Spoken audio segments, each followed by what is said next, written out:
Yawanci watannin Afrilu da Mayu lokaci ne na tsananin zafi a Najeriya, musamman arewacin ƙasar.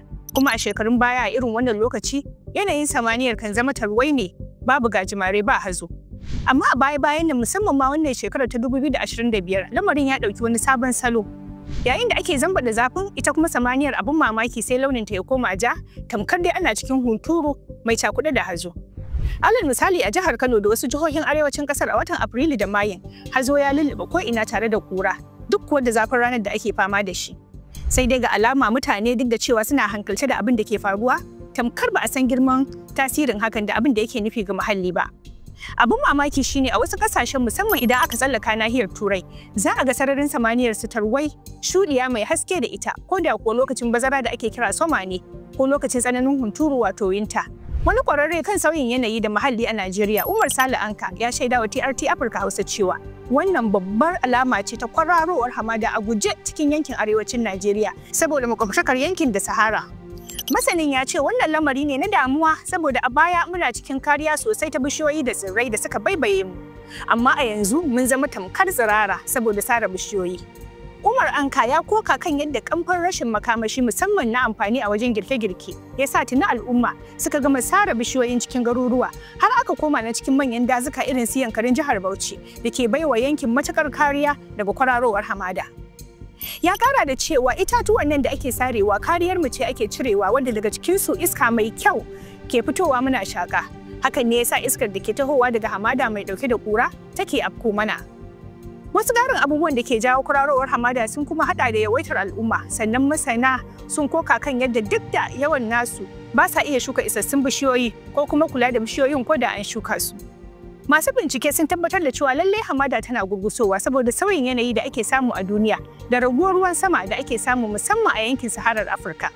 Masu yawan yin tafiye-tafiye a jirgin sama daga Najeriya zuwa Turai ko gabas ta tsakiya waɗanda dole sai sun tsallake hamadar Sahara suna shaida yadda yashin hamadar ke tafiya zuwa yankin tamkar irin tafiyar da gajimare ke yi.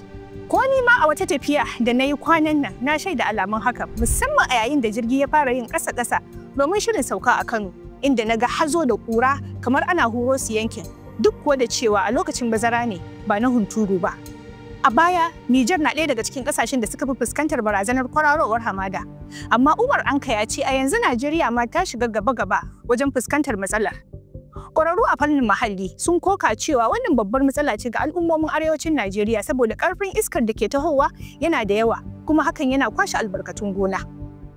Wata babbar illa da kwararowar hamada ke jawowa ita ce ƙarancin ruwan sama. Sannan ga jawo cututtuka bila adadin masu alaƙa da sauyin yanayi kamar yadda likitoci suke faɗa.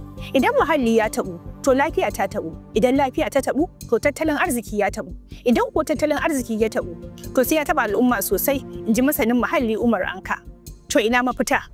Matsalar ba ta gwamnati bace ita kaɗai, kuma ba ta wani mutum ɗaya bace. Matsala ce ta al'umma. Don haka akwai buƙatar haɗa hannu da ƙarfe domin tunkarar ta gadan-gadan, in ji ƙwararru. Dole sai mun farka mun gane cewa matsalar mu ce kuma dole mu yi maganinta musamman hanyar dashen bishiya kuma idan aka dasa din a ci gaba da kula da ita ta rayu domin kuwa ita ce za ta kula da muhalli a cewar ƙwararru. Sannan misali za a iya koyi da wani tsari da Nijar ke bi na sassaben zamani inda ake koya wa manoma yadda ake sassabe ba tare da kwalkwala komai ba sai dai a yi sama-sama domin daƙile kwararowar hamada. Duk da cewa hukumomi da masu ruwa da tsaki a Najeriya sun fara aiki akan fitar da wani kuduri na yadda za a dinga kula da fannin lafiya da muhalli mai suna National Health Adaptation Plan, inda aka yi bincike mai zurfi kan yadda matsalolin kwararowar hamada ke shafar arewa da kuma kokarin samar da mafita da aka baiwa kowace jiha damar yi. To fa masana sun ce al'umma baki daya sai ta saka hannu ta hanyar dasa bishiya da shuka bishiya da tabbatar da kula da bishiya idan har muna so mu tsira daga kwararowar hamada.